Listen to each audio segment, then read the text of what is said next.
All right, we got the other truck all cleaned up and assembled, and now we're going to put the drivetrain together and then get this thing over onto the test track and see what it does. Now, this video may have seemed kind of long, mainly because I've been talking and working at the same time and pointing out all these little things that I do on this engine.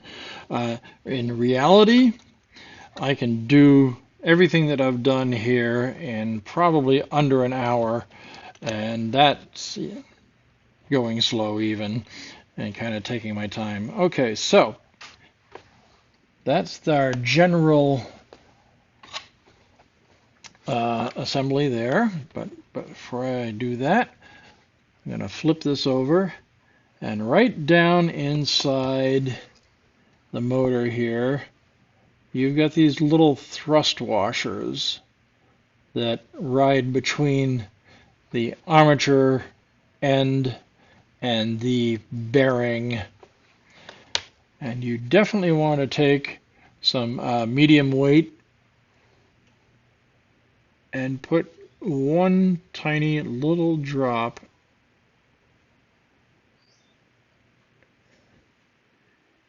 in that thrust washer, just like that.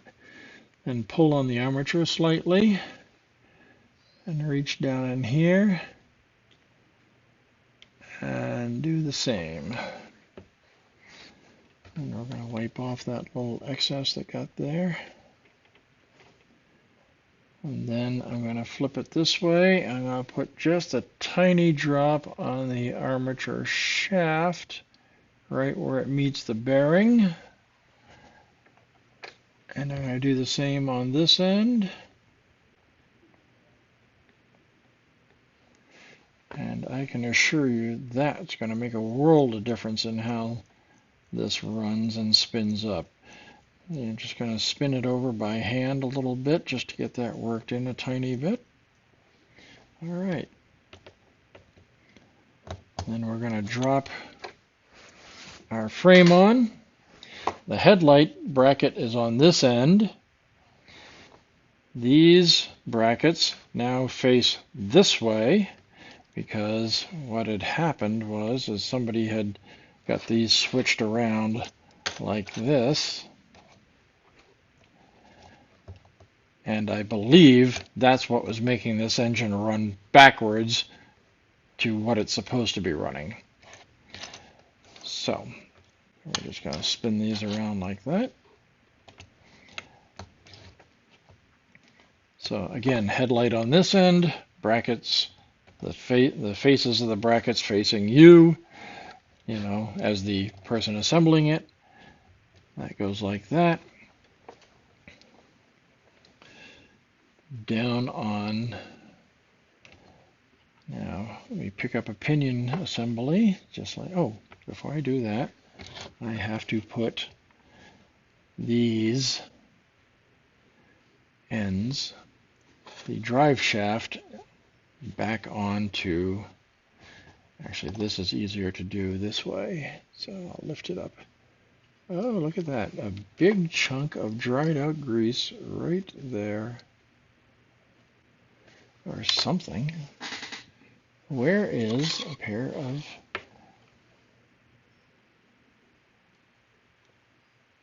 I don't know what that is. Is that carpet fuzz? Huh. Where's my superfines?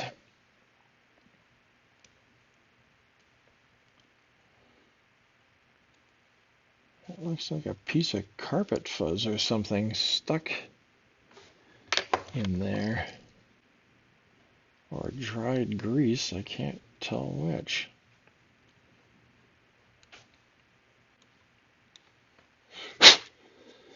Alright, that's got it. Alright, pop the drive shaft on. There we go, just like that.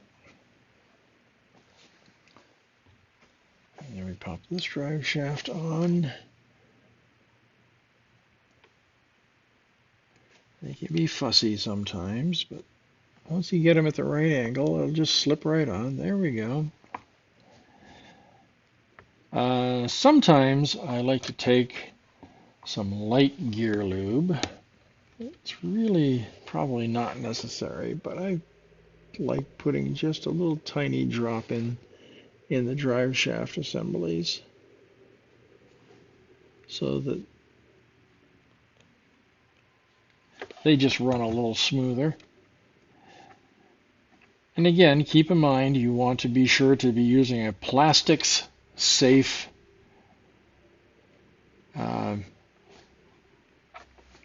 lubricant, because if you don't, you'll regret it, I assure you.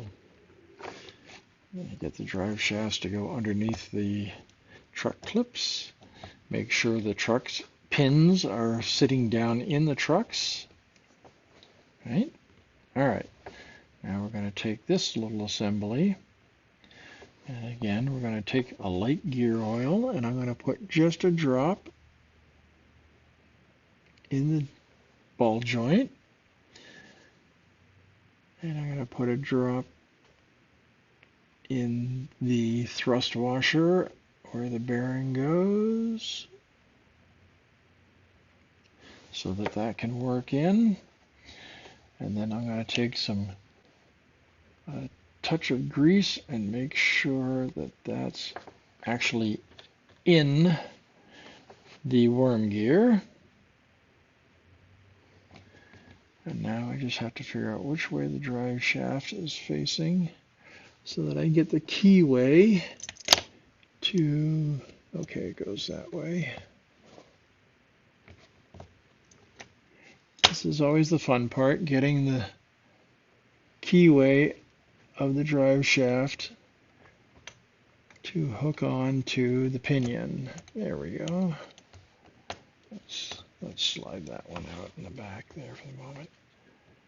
All right, I'm going to set that in place.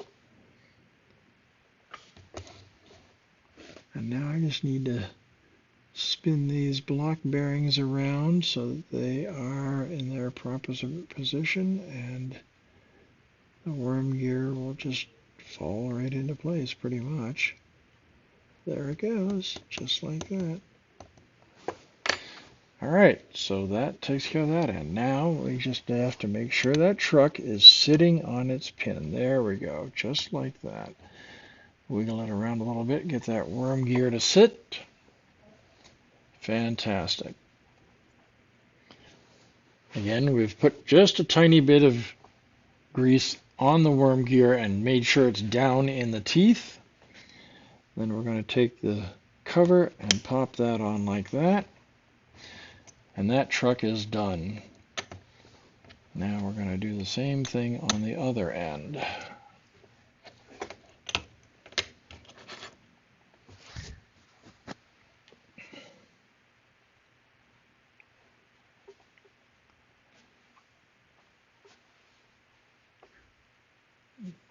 Dab there. Just a tiny, tiny bit, because it really takes nothing to lubricate these motors and gears and whatnot. It needs just the slightest bit of lubrication because it's small. It really doesn't take much.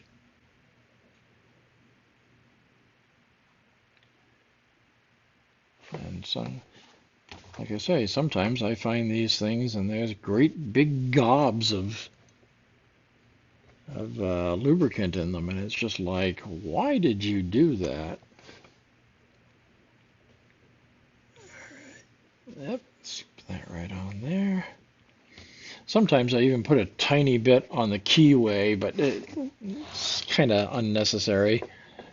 But once in a while I do it just because it's like, if it moves, give it some lube, but it really doesn't need it. All right, and then we roll that back and forth and get that worm gear to settle in. Come on. Damn you. Sometimes they don't want to engage the pinion.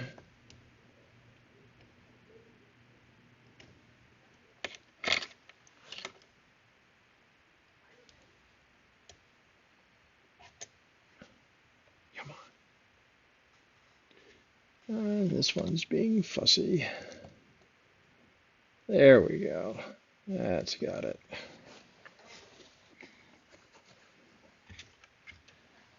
All right, clip on just like that. Fantastic. Spin this right around like that again. And then we're going to see, oh yeah, this needs adjustment.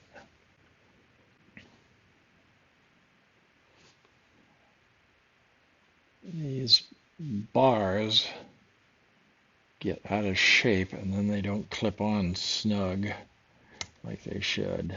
See, that one's still out of whack. And we need to take a pair of pliers, small pliers,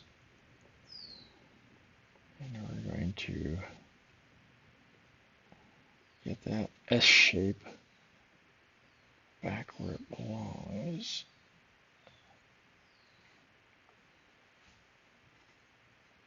Do the same on this end a little bit. You might be able to see it, but the ends have this S shape, which acts like a spring clip. And if they're not tight, you don't get good contact, because that is actually where most of your contact is right in that S. It's not on the top plate. There we go. That's much better. All right. Then we just maneuver that underneath there like that, which you can actually do ahead of time, but I didn't because I was being stupid.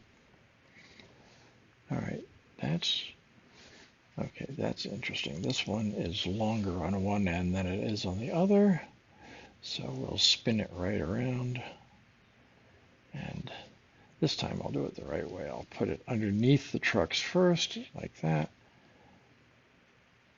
and then get it up over the motor and pop it down and get it in its proper orientation, and there we have it. And now the spring clips are nice and tight. Last thing I need to do is clean off this contact for the headlight. This is usually pretty quick and easy to do. Put a little Simichrome on a paper towel, just smoosh it around. Grab the contact and just drag off a few, pinch it real well. Hold on to it tight on the other end. Just pinch it well, drag off a few times, and that'll clean a lot of crap right off of it. All right. I already did this part, which is also a electrical connector. And then that pops in like that. And all it does is it touches that top bracket for the truck. And we are done. So I'm going to redo the camera here for a minute and put this on the test track and see how it goes. Okay, so here we go. We got her up on the test track, and this track is well, it's filthy, so it's pretty much a torture track. So if it runs on this halfway decently, it'll run on a clean track really well. So let's put a little power to her. And keep in mind, I now have my direction on my controller over here set to forward, or what I consider forward. And the headlight is on this end. Before, when I did this, it ran backwards. But now that I've got the trucks turned around the way they're supposed to be, it should run forwards. Putting on a little bit of power. Oh, look at that. I'm at 20% and she's starting to crawl just like that. That's what I want to see. Because if she'll do that, she'll do anything I want her to. A little more power. Look at that. Smooth as can be. Let's back it up. Same thing. Smooth running engine. And again, this track is filthy. All right, let's bring it around. And I'm going to live dangerously because this does not have any couplers on it. And I'm going to see if I can push my cars around the track. Let's just creep up on it slowly so I don't crash into them. Boom, just like that. Put a little more power on it. And there you go. That's 1, 2, 3, 4, 5 fully weighted box cars. Those are weighted according to the Train Association weight, which means that these are roughly 4 to 4.5 ounces each. And she's pushing all of them like a champion at a really nice low speed. I'm at about 25% power, as you can see right there. And she would even go slower than that if I wanted to.